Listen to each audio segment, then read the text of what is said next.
अपने सभी देखने वालों की सेवा में मैं जावेद नसीम अपना आदाब, सलाम, नमस्कार और सत श्री अकाल पेश करता हूँ। दोस्तों, मैं जब चलूँ तो ये दौलत भी साथ रख देना। तुम मेरे दोस्त हो, हाथों पे हाथ रख देना। मैं एक सच हूँ, अगर सुन सको तो सुन लो मुझे। गलत कहूँ तो मेरे मुंह पे हाथ रख देना। आज की तारीख में, आज के दिनों में सच का बयान, सच का इजहार बहुत ही कठिन है। सच को बोलना भी कठिन है और सच को सुनना भी कठिन है।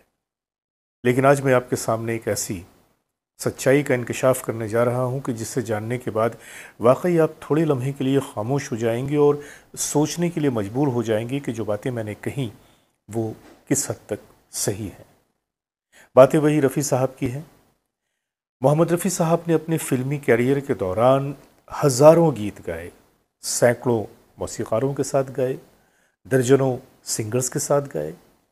और न सिर्फ ये कि ये इनके गीतों का मामला रहा, बल्कि उनके शोज़ भी हद से ज़्यादा होते थे। सैकड़ों नहीं बल्कि हज़ारों की तादाद में हम कह सकते हैं, क्योंकि उस ज़माने में चूँकि टेक्नोलॉजी इतनी एडवांस्ड नहीं थी, लिहाजा उनके हर शो का हमारे पास कोई ब्यौरा तो मौजूद नहीं है और ना ही उनकी रिकॉर्डिंग्स मौजूद है। लेकिन अक्सर व बेशतर रफ़ी साहब शोज़ के सिलसिले में दौरे पे जाते थे। कभी 2 महीने का दौरा, कभी 2.5 महीने का दौरा। और मैं समझता हूँ कि दुनिया का शायद ही कोई ऐसा मुल्क है कि जहाँ पे रफ़ी साहब अपने शोज़ के ज़रिया वहाँ तक नहीं गए और अपने शायदाइयों से वो न मिले हों। रफ़ी साहब की शोहरत अपनी जगह पर, शोज़ तो वो करते रहे, लेकिन साथ ही साथ इन शोज़ के अलावा जब कभी किसी सरकार ने उन्हें अपने किसी काम के लिए इस्तेमाल करना चाहा, यानी कि उनकी आवाज़ का इस्तेमाल करना चाहा, तो रफ़ी साहब ने कभी भी इनकार नहीं किया। खा वो कांग्रेस की सरकार हो या जनता पार्टी की सरकार हो या कोई भी हुकूमत हो। कभी वो लद्दाख की पहाड़ियों पे नज़र आए, कभी वो फ़ौजियों का उत्साह बढ़ाते नज़र आए, कभी वो सरकार के लिए कोई प्रमोशनल गीत गाते नज़र आए, कभी सड़कों पे ट्रक में चंदे उठाते नज़र आए, कभी सैलाब वालों की मदद करते नज़र आए। कहीं पर भी रफ़ी साहब ने कभी भी समाजी कामों से गुरेज नहीं किया और न ही कहीं पे अपनी देशभक्ति का उन्होंने इजहार करूं इससे कोई कोताही की। हमेशा हर जगह वो सामने खड़े रहे, समाज के लिए, लोगों के लिए, सरकार के लिए।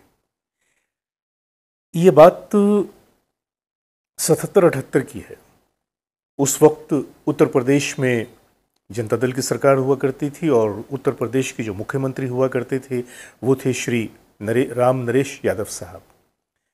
राम नरेश यादव साहब ने एक बार रफ़ी साहब को उत्तर प्रदेश सरकार की तरफ से आमंत्रित किया कि आप एक प्रोग्राम उत्तर प्रदेश में करें। ये इनविटेशन सरकार की तरफ से था। अब जाहिर सी बात है कि जब इनविटेशन सरकार की तरफ से, उत्तर प्रदेश की गवर्नमेंट की तरफ से है, तो रफ़ी साहब के लिए ना करने की तो कोई गुंजाइश ही नहीं थी। लिहाजा प्रोग्राम करने के लिए रफ़ी साहब नरगिस जी को लेकर साथ अपने ट्रूप के उत्तर प्रदेश लखनऊ पहुँचे। लखनऊ जो कि उत्तर प्रदेश का दिल है, वहाँ की राजधानी है, तहज़ीब व तमद्दुन का शहर है, उर्दू वालों का शहर है। वहाँ जब ये प्रोग्राम हुआ तो ये प्रोग्राम बहुत ही शानदार, बहुत ही सक्सेसफुल हुआ। वहाँ के लोग अब भी इस प्रोग्राम को याद करते हैं और अब कभी जब जिक्र आता है किसी बड़े प्रोग्राम का, किसी बहुत ही यादगार या शानदार प्रोग्राम का, तो वहाँ के लोग रफ़ी साहब के पेश किए हुए इस प्रोग्राम का हवाला देते हैं। प्रोग्राम बड़ा ही शानदार हुआ, लेकिन प्रोग्राम के बाद मुख्यमंत्री जी यानी कि श्री राम नरेश यादव जी ने रफ़ी साहब पे एक और जिम्मेदारी डाल दी। उन्होंने कहा कि आपकी आवाज़, ऊपर वाले ने एक आवाज़ दी है आपको, ऊपर वाले का एक ऐसा वरदान है आपकी आवाज़ में कि आपकी आवाज़ न सिर्फ ये कि घर घर पहुंचती है, बल्कि आपकी निकली हुई वाणी, आपकी निकली हुई बात लोगों के दिल तक पहुंचती है। तो आप उत्तर प्रदेश की सरकार के लिए एक काम करते हैं। रफ़ी साहब ने पूछा कि बताइए मुझे क्या करना है। उन्होंने कहा कि इस वक्त देश की जो जनसंख्या है बड़ी तेज़ी के साथ बढ़ रही है और हम लोग परिवार नियोजन के ऊपर काम कर रहे हैं, लिहाजा आप एक परिवार कल्याण विभाग के लिए गीत रिकॉर्ड कर दें। गीत के बोल तैयार हैं। हम चाहते हैं कि अगर ये गाना आप अपनी आवाज़ में रिकॉर्ड कर दें तो आपकी आवाज़ में ये गाना हर घर पहुंचेगा और लोगों के दिलों पे असर भी करेगा और हम अपना मकसद पा सकते हैं। रफ़ी साहब ने जब ये बात सुनी तो फ़ौरन तैयार हो गए। उन्हें लगा कि शायद मेरी आवाज़ इस तरह से सरकार के काम आ सकती है, समाज के काम आ सकती है, लोगों के काम आ सकती है। और हमेशा की तरह रफ़ी साहब ने हामी भर ली। गाना रिकॉर्ड हुआ। मैं आपको उस गाने का एक टुकड़ा सुनवा रहा हूँ। आइए पहले उस गाने के टुकड़े को सुनिए, फिर मैं आगे की बात करता हूँ।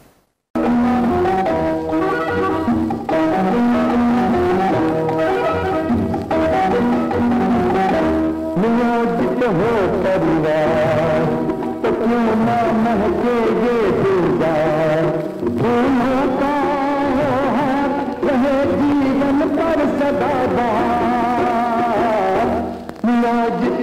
परिवार तो क्यों ना महके ये गुलजार, फूलों का हार रहे जीवन पर सदा बहार, नियोजित हो परिवार।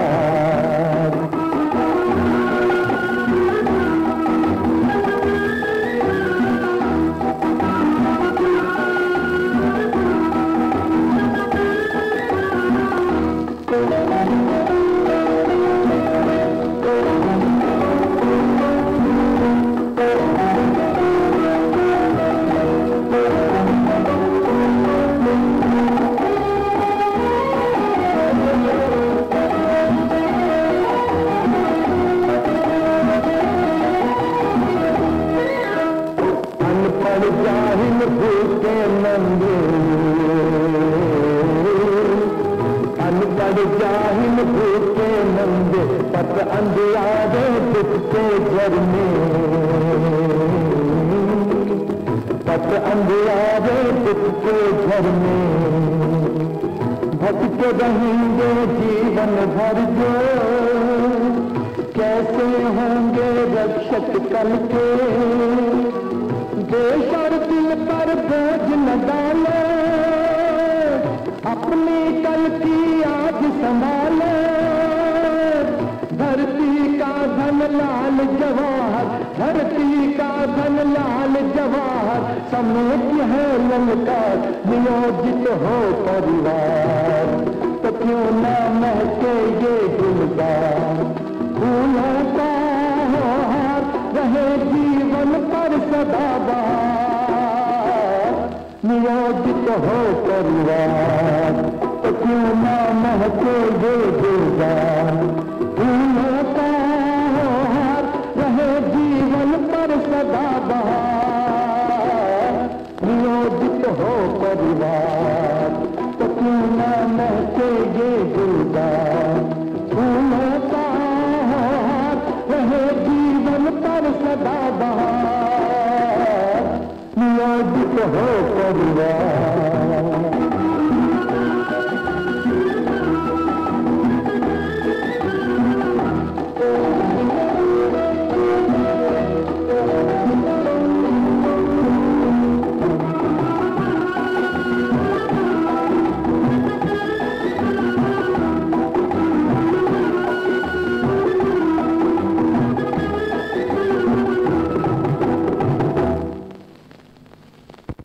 सुना आपने, और यहीं से उस दुख की शुरुआत होती है कि रफ़ी साहब को हमारे देश में किस तरह से डिग्रेड किया गया। एक पद्मश्री का अवार्ड, एक 5 रुपए का डाक टिकट, और ऐसा लगता है कि हमारे सरकार के लोग जो इस बात के जिम्मेदार हैं इस तरह के मान सम्मान को देने के, वो अपनी जिम्मेदारी से मुक्त हो गए।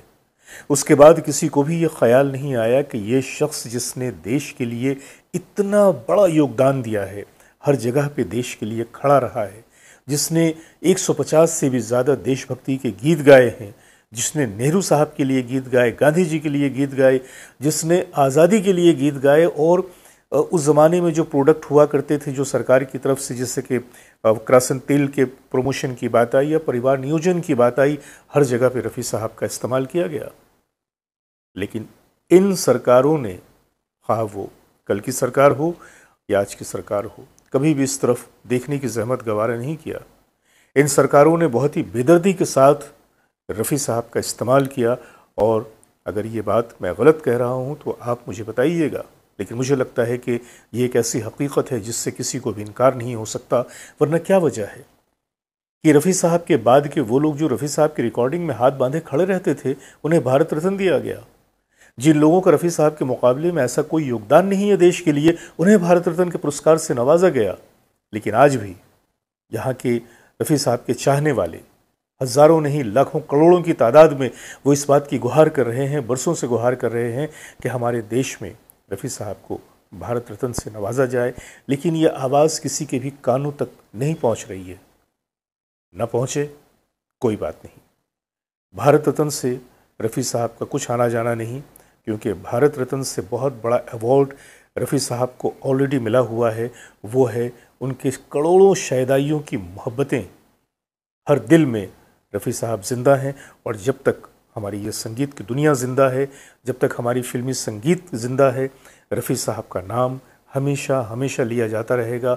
और उस वक्त बहुत ही खुशी होती है कि जब एक 8 साल का बच्चा भी रफ़ी साहब के गीत गाता है और एक 80 साल का बूढ़ा भी कान पे रेडियो लगाए साथ साथ रफ़ी साहब के नग़मे गुनगुनाता है। कौन मिटा सकता है भला रफ़ी साहब की आवाज़ को। लेकिन हाँ, ये दुख का विषय तो है कि हक़दार को उसका हक़ नहीं मिला। अब भी अगर ये जो हमारी मौजूदा सरकार है इस तरफ नज़र कर ले, तो मैं समझता हूँ कि एक बहुत बड़ा इंसाफ होगा उस अजीम इंसान के साथ कि जिसने अपने देश के लिए बहुत कुछ किया। आज के लिए इतना ही। अपने दोस्त जावेद नसीम को इजाज़त दीजिए, बहुत सारी मोहब्बतों के साथ। नमस्कार। Subscribe now and press the bell icon. Never miss an update.